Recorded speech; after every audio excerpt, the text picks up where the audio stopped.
What about this game, DG, that was once a conference game, then it wasn't, now it is again? Number 3, Texas at 10-1. At number 20, Texas A&M. They're 8-3. This is the Saturday night 7:30 game on ABC. Yeah, this is one of those traditional rivalries that took an extended break because of modern conference realignment. And now that the two programs are finally getting back together, they're doing it in style. The winner on Saturday night will face the Georgia Bulldogs in the SEC title game. As you implied, the Longhorns and the Aggies played each other almost every year from 1898 through 2011, with Texas winning roughly 2/3 of the time.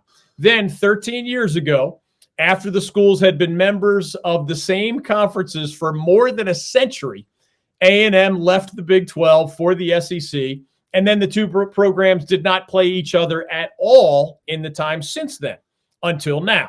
The Longhorns, of course, jumped to the SEC this past summer, so now once again they are members of the same league in this in-state rivalry.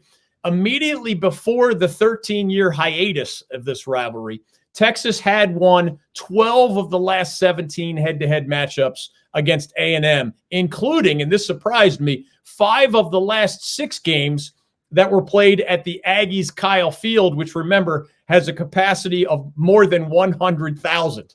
This will be the first game in this rivalry for both the fourth-year Texas coach, Steve Sarkisian, and the first-year Texas A&M coach, Mike Elko, who did a very good job here in our backyard at Duke these past 2 seasons before signing that 6-year, $42 million contract to take over the Aggies program.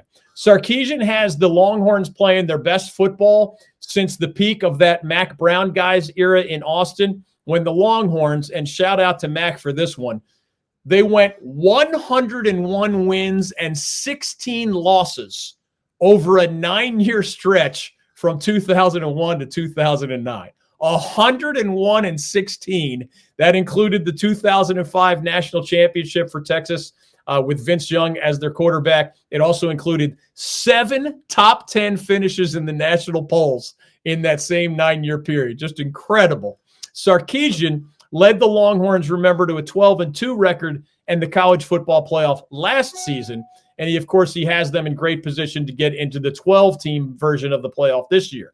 Mike Elko also still has a shot at the playoff this year, and he's a big-time coach who I think in time is going to be proved to be a major upgrade over his predecessor, Jimbo Fisher, in College Station. I do think Texas has the slightly better team this year, but I will add that to this point, the Texas Longhorns' best wins this season are over 6-5 Michigan, 6-5 Vanderbilt, 6-5 Oklahoma, and 6-5 Arkansas. So it will be interesting to see how they perform against a very well-coached and 8-3 Texas A&M squad, especially in front of that legendary crowd in College Station. Reminder to everybody, with a win, Texas would get a rematch against Georgia, the only team that beat the Longhorns earlier this regular season in the SEC title game. If A&M wins, it will not be a rematch because the Aggies and the Bulldogs did not meet each other during this year's regular season.